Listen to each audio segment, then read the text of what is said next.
Сәлеметсіздер ме менің тыңдармандарым? Арнама қош келдіңіздер. Арнамның дамуына үлес қосып, лайк басып, комментарий қалдырыңыздар. Әрбір комментарий менің кейіпкерлерім үшін өте маңызды. Тұрмайсың ба? Жалмауыз құсап бір шай ішсең, қарның тойғанша отыра беретінің шаман сенің. Тұр, анау малдың астын тазала. Деп Асқар ата менің көзімше кемпірін жерден алып, жерге салды. Байғұс апа бүкшіңдеп орнынан тұрып, қораға қарай жүгіре берді. Апаның осыншама өз-өзін тастап жібергенін ең алғашта түсінбейтін едім. Енді міне, мына атаның зіркілінен соң ұққандай болдым. Еркектің істейтін жұмысын өзі әрең жүрген кемпіріне сілтеп қойған Асқар атаны сондай жек көріп кеттім. Барып көмектесейін десем, мына жақтан емізулі баламның жылаған даусын естіп, үйге қарай жүгіріп кеттім. Мен келін болып түскенде көрші Айман апа небәрі 40-45 жастарда болатын. Үйіміз қарама-қарсы болғандықтан, ол үйде не болып жатыр, бәрі көрініп тұрады. Айналасын шарбақпен қоршап есігінің алдына дарбаза қоятын еркектің түрі анау. Бәрі ашық-шашық. Кешке дейін даладағы тапшанда күнге қызырынып жатады. Қарны қампайып, кемпіріне айқайлағаннан басқа тірлігі жоқ. Айман апа өте көнбіс, пысық болатын. Енем марқұм, бағы ашылмаған сормаңда екенсің. Алғаш келін болып түскенде қандай едің? Қор қызындай өте сұлу болатынсың, деп сыртынан қарап, шан ашып отыратын. Сонда мен апамнан сұрасам, қой, қайтейін деп еді. Жас келіндер ондай өсекке үйір болмау керек деп, Айман апа туралы ештеңе айтпай қоятын. Апа деп, апа емес қой. Бірақ тағдырдың тәлкегімен ерте қартайып кеткен. 40-тан енді асса да бүкшіңдеп, бетіне қыртыс-қыртыш әжім басып кеткен. Айман апа біреудің жалғыз қызы болған екен. Бұл үйге келін болып түскенде өте сұлу, елдің бәрі тамсанып қарайтын деседі. Бірі қызығып қараса, енді бірі қызғанып та көз сұққан. Алайда қас сұлудың алдында тағдырын дайындап қойған ауыр сынағы бар екенін ешкім білмеді. Келін болып түскеннен сол үйдің отынан кіріп, күлінен шығатын. Ата енесінде қатты құрметтеді. Қария кісілерді баптап бағып, науқастанып қалса, өзі жас балаша қарап, разылығын алып, қарттарды ақтық сапарға шығарып салды. Ата енесі кеткен соң келіннің өмірі күрт өзгерді. Ол кезде Айманның 3-ші баласы шетінеп, бір жағынан ата енесінен айырылып, мына әлемде жалғыз қалғандай жүрген. Осы 3-ші баласы шетінеген соң, күйеуі де жан-жарына салқындап, кейде үйге қонбайтынды шығарды. Балапанынан айырылып қайғырып жүрген жас ананы қолдаудың орнына одан сайын жерге ұра берді. Үйінде екеуі ғана, бала жоқ. Кетіп қалайын десе, ата енесі жалғыз баласын осы келінге аманат етіп кеткен. Не болса да шыдаймын деп шешті. Қара шаңырақтың отын сөндірмеймін деп өзіне серт берді. 6 құрсақ көтеріп, туылғаннан шетінеп кете берді. Қай ата бабасының күнәсі үшін Айманды жазалап жатқанын ешкім түсінбеді. Айманның өмірі тозаққа айналды. Бірақ 7-шісін босанғанда шекесі торсықтай ұл туды. Есімін ырымдап, Аманжол деп қойды. Өмірге дені сау бала әкелгеніне Айманның қуанышында шек болмады. Бұрынғы күйзелістерін ұмытып, өмірге қайта келгендей, ұлын қанаттыға қақтырмай, тұмсықтыға шоқтырмай өсірді. Бірақ күйеуі өзгермеді. Әкесінен қалған малды шетінен сатып, қатын-қалашқа шашып жүруін тоқтатпады. 6 құрсақтан кейінгі аман қалған Аманжолды да ес еркекті тура жолға саламай алылмады. Қайта баласын шолжаңдатып, мамаңды боқта, мамаңды тек деп, теріс тәрбие көрсетіп, ұлының көзінше Айманға аузына келгенін айтатын. Тілі жаңадан шыққан бала бұлдырлап, туған анасын шешеден боқтаса, соған мәз болып қарқылдап көретін. Әкесін қуанқанына балада мәз болып, анасын одан сайын боқтайтын. Бірақ осының бәрі теріс тәрбие екенін ешкім ұққан жоқ. Айманда баласын қатты жақсақ көргендіктен бетінен қақпады. Тілі шығып, аман есен жүргеніне шүкіршілік етіп жүре берді. Айман ауылдағы ең ауқатты жерге келін болып түскен болатын. Қора толған мал, жылқы мен қойларда есеп жоқ. Малшыға баққызып, ұзыннан ұзақ мал қорасы болатын. Әке шешесінің көзі кеткен соң, жалқа ауылдары шетінен сатып, малды азайтып тастады. Айман байқұс көбейтумен әлек, жұмыссыз жатқан күйеуі шашумен әлек болды. Бірдеңе десе, жұмысың болмасын, менің әкемнің маңында сенің шатағың болмасын. Өзім білем, деп тыңдағысы келмеді. Ең болмаса қаладан бір үй алып қояйық, ертең ұлымызды оқытуға керек болар, деп Айманның шырылдаған жан айқайына құлақ аспады. Керек болса, ұлым өзі ақ оқуға түседі. Қалада не бар? Кеткін келсе, кете бер. Мен ауылдан ешқайда кетпеймін деп, әкесінің малына сеніп жатып қалды. Дүниеде үйде жатқан еркектен жаман нәрсе бар ма? Айманның күйеуі өмірінде жұмыс істеп көрген емес. Ауылда жұмыс жоқ деп, жазда тапшанда жатып, қыста пештің түбінде теледидар көріп жатудан жалықпайтын. Малға қарамасаң, мал болмайды ғой. Айман байқұс қайсы біріне қарасын? Сонда да тыраштанып, қақаған қыста туылған малдың төлдерін аман алып қалуға тырысатын. Әкесінің тәрбиесін көрген Аманжолда безбүйрек болып өсті. Ешкім бетінен қақпаған ұл, анасына көмектесе қоймайтын. Әкесі көшеге шықса, қасына баласын ерте шығатын. Базарларға барса, ұлы біреудің тысатын теуіп шашып кететін. Әкесі солай үйретті. Теб ананы деп, жерде шемішке сатып отырған қарт ананың затын шашқызып кететін. Қорықпай теуіп шашқанын қайсарлық деп ойлады әкесі. Ұлым ешкімнен қорықпайтын батыр болып өсіп келеді деп мақтанады. Бұрынғы 3 адамдық мотоцикліне отырғызып алып, айналдырып қыдыртып, бөтелкелес достарымен ішіп отырса да, ұлын жанына отырғызып қоятын. Ішкен адам қайбір дені сау әңгіме айтсын. Ауыздарынан боқтық сөз түспейтін, ауылдың ез еркектерінің қасында жүріп өсті. Аманжол ер жетіп, әупірімдеп жүріп мектепті бітірді. Оқуға түсем деген ойы да болмай, мектепті бітіре салып үйленіп алды. Айман апа келін түсіргенде де қатты қуанды.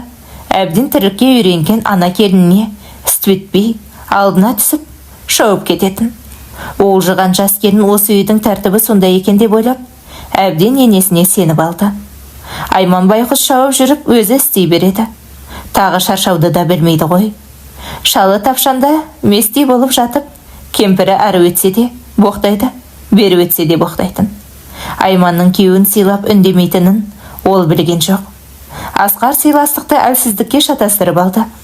Баласы шетіне берген соң апа намазға жығылғалы қашан. Сол оқыған намазында көре алмайтын ғой, надан шала.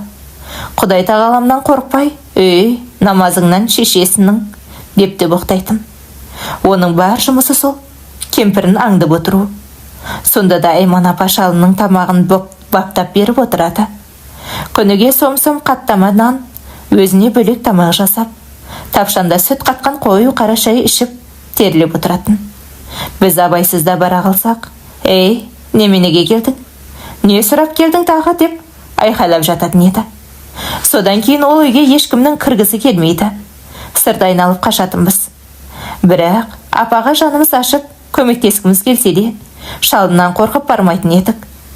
Тырбаңдап, ағаш жарып жатса да жүгіріп барып қолынан алып көмектесудің орнына қаттырақ ұр, балтаны, деп үйретіп жататын.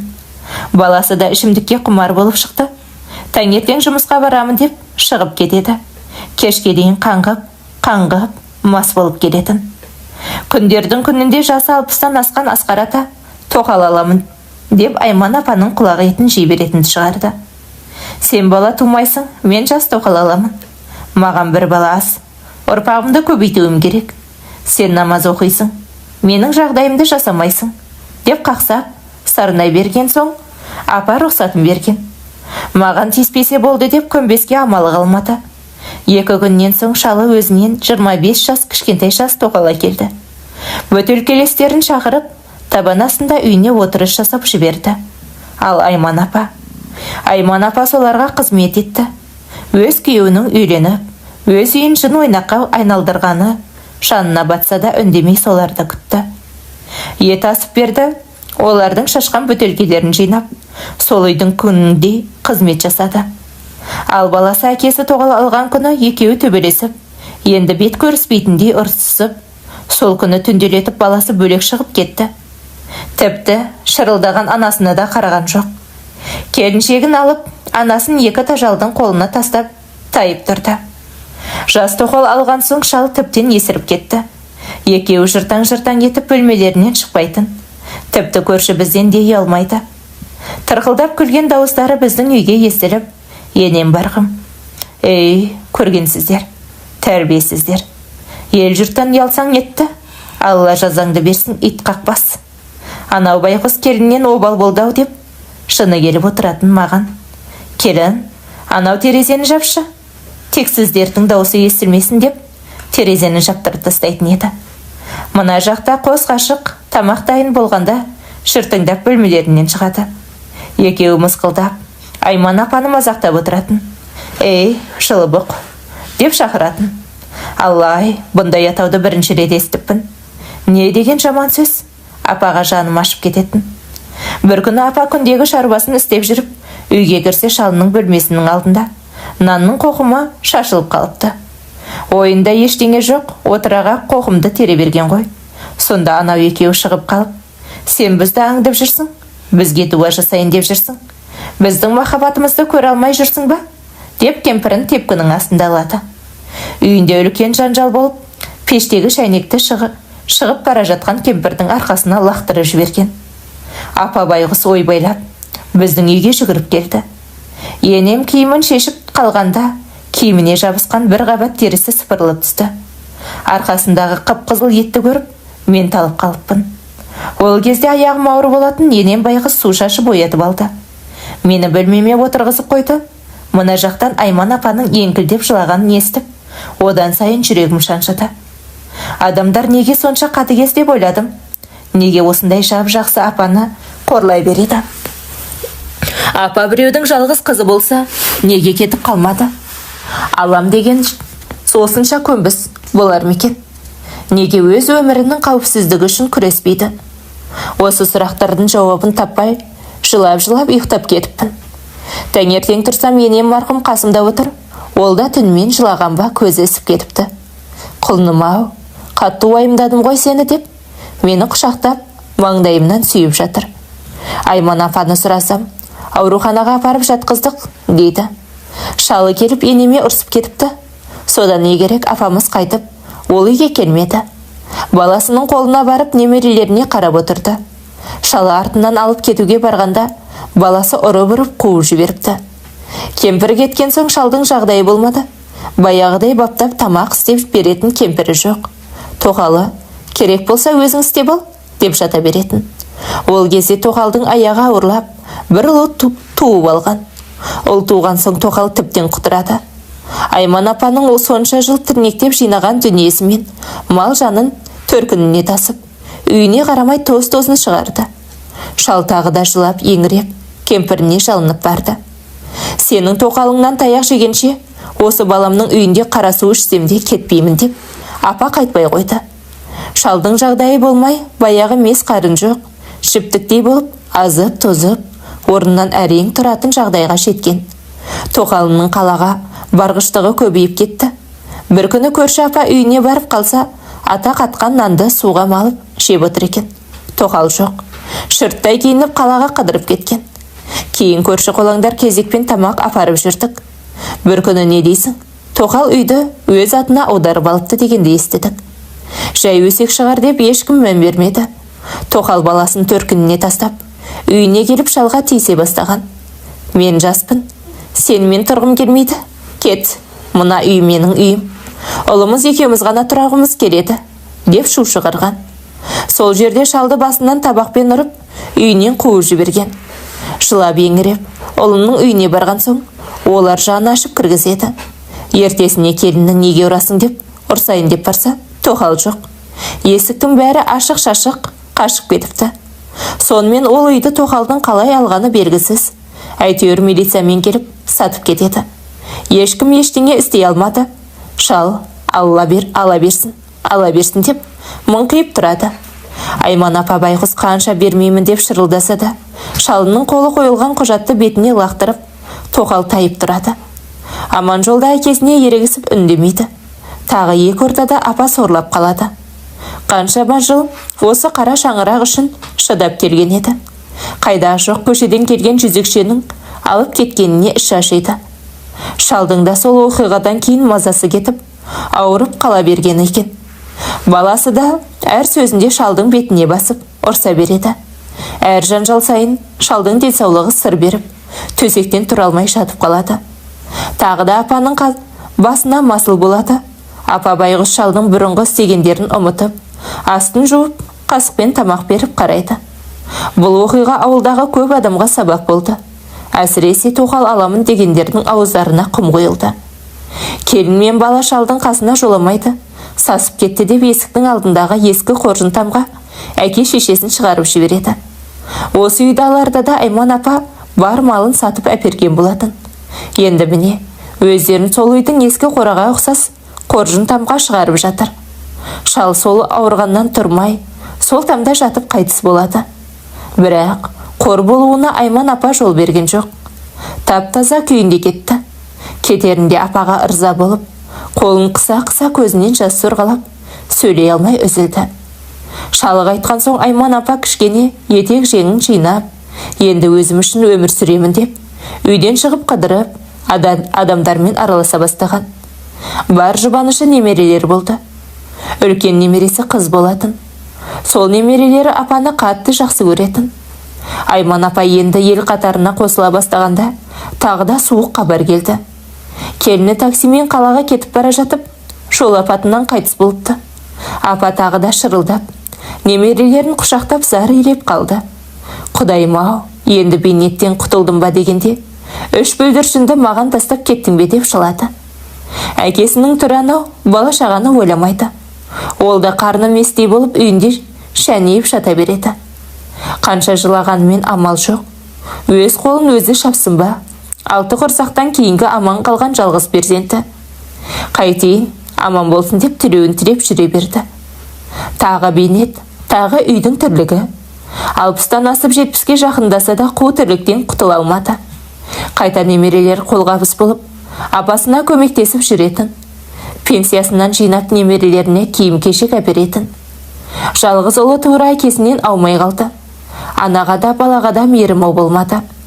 Бар ойлағаны қатын алам дей беретін. Қатында бастарын қалғырлар деп күйінетін апа. Бір баласын бауырына басып, еркелетіп көрмепті. Бұл да жұмыс істемей азаннан кешке дейін анасын аңдумен жүретін. Маған тамақ жасап бер, қарным ашты. Қамырауқат істеп бер деп анасына бұйыра сөйлейтін. Осылай жылдар өте берді. Аманжол қанша үйленгісі келсе де, айттырып барған қыздар келісім бермей бас тарта берді. Себебі Аманжол өте ірі денелі, қарны қабақтай болатын. Үйлене алмағанына сығырданы қайнап келіп, анасы мен бала шағасын қырып жіберетін. Үлкен қызын мектеп бітіре салып, біреулер алып қашып кетті. Хабаршылар келгенде әкелген қалың малын аз деп беттеріне лақтырады. Үйінен қуып шығып, тағы үстіне қосыңдар деп, хабаршылардан біреуін үйіне қамап қойып, екіншісін қалған ақшаға жіберген екен. Қаншама адам қой, ет болады десе де тыңдамай, өз білгенін істейді. Анасы, балам, бұл түрлігің ет болады. Ертең қызыңның бетіне басатын болады. Қой енді десе де құлақ асқан жоқ. Сол күні кешке сұраған ақшасын тауып келіп, түк болмағандай әкесі солармен ішіп жеп тарқасты. Одан кейін қызда қайбір қадір болсын. Қит етсе бетіне басып, сені әкең бізге пәлен сомға сатқан деп ұра берген соң, соңда ажырасамын деп қызы үйіне келеді. Әкесі үйіне кіргізбей әбден қинайды. Қыз байғұс қайда барарын білмей, туысқан жағалап әбден шаршаған соң, күйеуіне өзі қайтып барады. Сонда әкесі барып қызының сөзін сөйлемейді ғой. Тек апақ байғұс шырылдап, немере қызына арашаға түседі. Ешқандай жөн жоралғысыз келген қыздың қадірі қайдан болсын.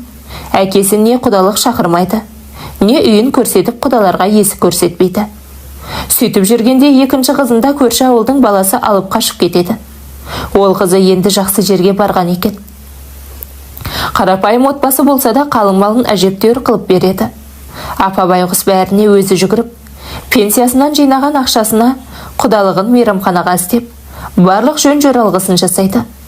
Ал әкесі болса қалың малдың ақшасына көлік алып алып, тіпті қызының құдалығына да бармай қойған екен. Сол құдалықтан кейін ағайын туғандар жиналып, апаға жандар ашып, Аманжолды бір қызбен таныстырамыз деп шешеді. Ол қыздың бір аяғы ақсақ екен. Бұрын бір жерге күйеуге тиіп, одан бір баласы бар екен. Баласы 3 жаста көрінеді. Аманжол, ақсақ болса алмаймын, мен жап-жас әдемі қызға үйленгім келеді деп, шамасына қарамай аспандағы айды сұрайды. Алайда ағайындар, осы қыз сені адам қылады. Өте ақ көңіл жақсы қыз. Анаңа да қарайды. Қыздарың күйеуге тиіп кетті, енді 70-тен асқан анаңды жұмсап отырғаның ұят шығар деп, қолқалаудан кейін Аманжолдың көнбеске амал қалмады. Барып танысты. Қыз да қарсы болмады. Қанша менсінбей тұрса да қыз бен баласының тағдырын ойламай үйлене салды. Апаның қуанышында шек жоқ. Келін өте жақсы шықты. Апаға тірлік істетпей отырғызып қойды. Аяқ қолын уқалап, апаны моншаға шомылдырып, шашын тарап беріп, жас балаға қарағандай бақты. Бұрын апаның үсті басы кір-қожалық болып жүретін. Келін келгелі апа жасарып кеткені мағалай. Бір сиырды амалдап сауып, құртмай жасап, артылғанын сатып ақша істейтін 5 аспап келін екен. Апаның да пенсиясы қалтасында қалып, немере қыздарына қыдырып барып келіп жүрді. Келіні, апа, мен сізді ешқашан жылатпаймын деп қуантатын. Апа біздің үйге қыдырып келсе, Аллаға шүкір, енді келін алғандай болдым. Келінім сондай жақсы мақтай беретін.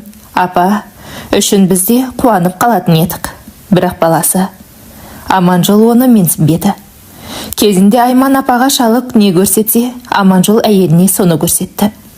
Ары өтсе де түртіп, бері өтсе де түртіп жүретін. Тіпті қасына да жатпай қояды. Сонда да келін кетпей жүре береді. Кетіп қалайын десе, енесін қимай 2 жыл шыдайды. 1 жылдан соң аяғы ауырлап ұл туып алады. Айман апа қатты қуанып, келіннің одан сайын аспанға көтереді. Алайда бұл ұлды әкесін өзгертпеді. Аманжол ішіп келуін одан сайын үдетіп, келіншегін ұратынды шығарды.